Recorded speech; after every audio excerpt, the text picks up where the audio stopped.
Hi, this is Dave Lorenzo with RainmakerLawyer.com, and today we're going to have a discussion about ethics and marketing. And one of the reasons why this came up is because there are new rules that go into effect all the time from bar agencies from local states that really affect the way lawyers can market. And my claim is that if you're an effective ethical marketer, these rules really don't have a huge effect on you or your ability to get your message out to the public. What they do have an effect on is a limitation on basically the tactics that you can use to do that, but there are some ways that you can, within the guidelines of the rules, still get your message to your desired audience. Let me give you an example.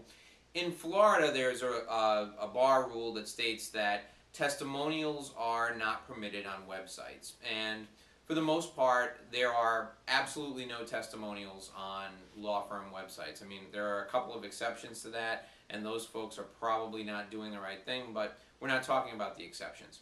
So if you want to make sure people know that you're a good lawyer and they see the evidence that you're a good lawyer, all you have to do is put a line on all of your marketing materials that says, great lawyers have references they can offer you on the quality of their work. Please ask any lawyer you speak with for his references.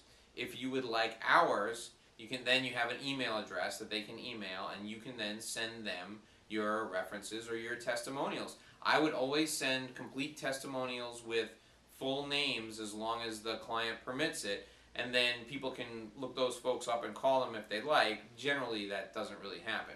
You should also send a couple of names and phone numbers and email addresses of references at the top of those papers. But that's just one example of one of the limiting rules that exist that you can use to your advantage if you're a good lawyer and you know how to market.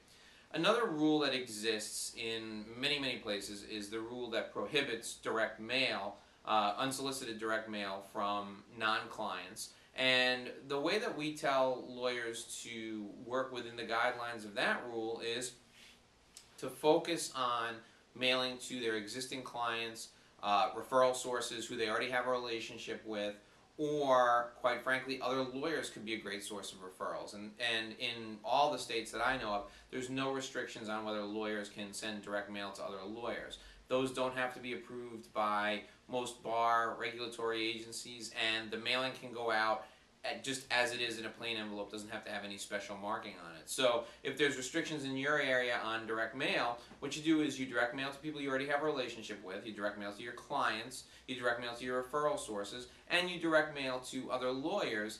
You can still do effective marketing just like everybody else in any other industry.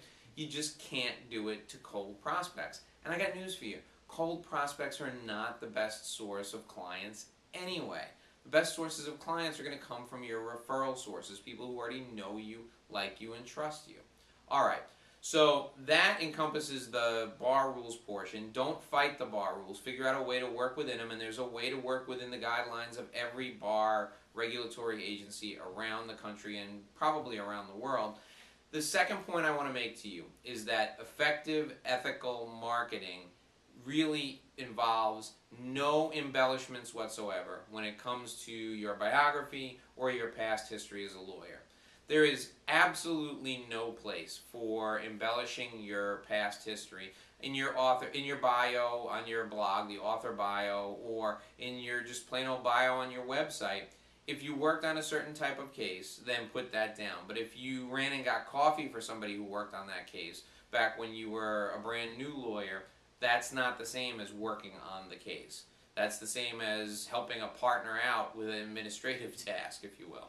So be really careful when it comes to your website. Go through it and make sure every statement that you make on there is 100% verifiably accurate. If it is, you've got nothing to worry about. And that's today's discussion on ethics and marketing. My name is Dave Lorenzo, and for more great marketing ideas just like these, you can find me at RainmakerLawyer.com. Thanks for watching, and have a fantastic day.